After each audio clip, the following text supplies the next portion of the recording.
மீனாட்சி அம்மனை அலங்கரிக்கும் வைர கிரீடம். பல நூற்றாண்டு காலம் பழமை வாய்ந்த இந்த கோவில் பாண்டிய நாயக்கர் மன்னர்கள் காலத்தில் முழுமையாக கட்டி முடிக்கப்பட்டது. மன்னர் காலத்தில் இருந்து மீனாட்சி அம்மனுக்கு பல வகையான விலை மதிப்பிலான தங்கம், வைரம், வைடூரியம், முத்து, பவளம் என பல வகையான கற்கள் பதிக்கப்பட்ட நகைகள் உபயமாக வழங்கப்பட்டு அணிவிக்கப்பட்டு இருக்கின்றன.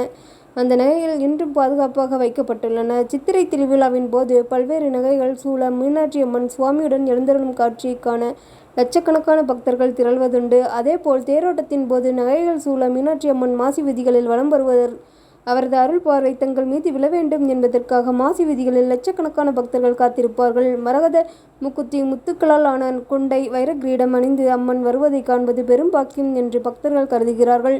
அவ்வாறு மீனாட்சி அம்மனுக்கு 1960ஆம் ஆண்டிற்கு மேல் சுமார் 4½ கிலோ எடையில் பல ஆயிரம் வைரங்களால் ஆன வைர கிரீடத்தை பக்தர் ஒருவர் உபயமாக வழங்கியிருக்கிறார்.